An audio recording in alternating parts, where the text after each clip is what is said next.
Hello and welcome. Today, something a little bit different. Today I wanted to look at something where I had a recipe that failed, and I was able to do something with the failure, which is one of the reasons I'm showing this, because having a recipe fail doesn't necessarily mean that you can't do anything with it.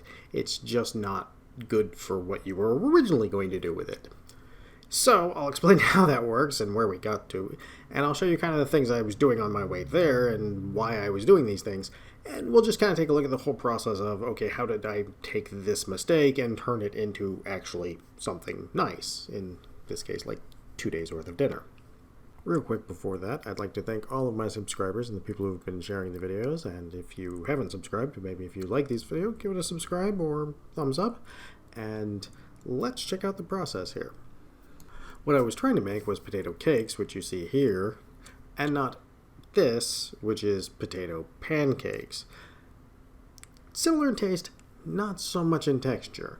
So, following along with my recipe, one of the main things it starts talking about is how anything stuffed inside the potato cake needs to be at refrigerator temperature so that the potato cake can cook and doesn't get all sort of mashy in your hands. And you can form them into nice patties. So, of course, that's what I did. So I wanted to stuff mine with onions, so I filmed altogether too much of me poking onions with a stick, and also caramelizing those about 50%, not like full caramelized onions, but about halfway there. The kind of that you would be like, oh, okay, the sweetness is coming out, just right at that line. And I was not kidding when I said I had just a little too much footage of me poking onions with a stick. One thing you can learn from this, though, is that one of the tricks I use to get a reasonable time frame on these onions, get them down to the semi-caramelized state, is I actually salt them at the very beginning, and I also use a little bit of water so it steams them and helps soften them up initially, and that makes your caramelization go just a little bit faster. So there, you at least learned something for your time. In addition to the onions, I also needed to get the mashed potatoes into the refrigerator and refrigerator cold, so I figured, okay, I'll work on those in between the onions. That'll save me tons of time, and I'll just be able to do both at the same time. Yes and no. Yes, it's going to actually save me a little bit of time, but in this case, no, because it's part of why things went wrong. Had I been doing each part individually, I probably would have looked over at this and gone, wow, these potatoes, they seem a little thin, and, hey, that does not seem like a lot of flour. 3 tablespoons for 2 cups? Are you sure? But since I was doing something else and bouncing between the two tasks, I didn't actually stop and question it.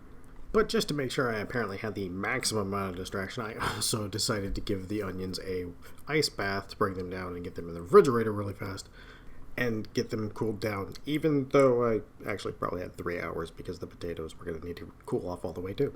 Here's where everything finally should have been caught, and I should have been like, oh, hey, wait, I don't think that recipe's right. My recipe was showing like 2 tablespoons of flour or is it 3? I can't even remember at this point. But it was 2 or 3 tablespoons for like 2 full cups of mashed potatoes, and it didn't say to make the mashed potatoes extra thick, so I should have been like, maybe that's not gonna be quite enough. But my brain was still going, starch, maybe starch bonding, it's going to stretch a little. So I hope and help it stretch, which is why you see me kind of pushing things out like this. But basically, no. By the time I was finished mixing this, I was just kind of shaking my head going, well, I guess maybe it'll thicken up in the refrigerator. And finally, it was time for me to try to put them together once it was cold, and yeah, they weren't really coming together at all. You notice I don't even touch the onions at this point. After I did this, I went in and tried to actually fry them to see if maybe that was going to make the difference, and maybe I just hadn't quite figured it out myself yet. So, like I said, I made a couple of these, and I went back there and I tried to fry it, and it literally disintegrated as soon as I hit the frying pan. It was just like this mass of oil and potatoes. It was not a good sight at all.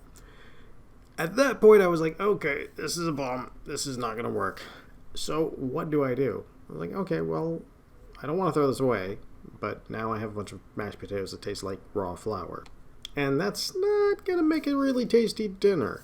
So I'm like, okay, well, I'm going to make a potato cake out of it, so I guess this would all be the same ingredients of, oh, okay, potato bread. Okay, I'll just make this into a potato bread. So I ended up adding like a half a cup of all-purpose flour, and then getting some yeast in there, mixing it up. Just kneaded it out like a regular dough.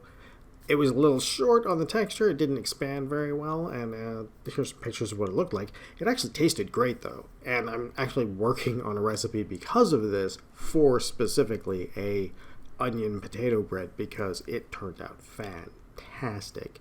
The texture was somewhat like a light German rye, a very dense crumb, but not too chewy. A little bit of chew, but not too chewy. And actually almost the perfect texture for baguette pizzas. So that's one of the things we did. So this potato cakes ended up becoming our bread for the week, and also, at one point in the week, baguette pizzas with some sandwich pepperoni and just a little bit of cheese. And it worked great. It turned out great. Like I said, I'm going to build an actual recipe for it. Don't follow this because this was just like a chain of mistakes working out well. But it also shows that just because you do make a mistake doesn't necessarily mean you can't come back from it and have everything work out fine. Maybe not in the original form, though. So, thank you for listening to me talk about food for a few minutes and not actually cook a lot of things. And if you enjoyed this, let me know, because I do I do keep the footage of any time a recipe fails like this. So if you want to see like anatomy of a fail or a fail turned into another thing, just let me know, and I can actually do that. So, thank you for listening again, and have a great day.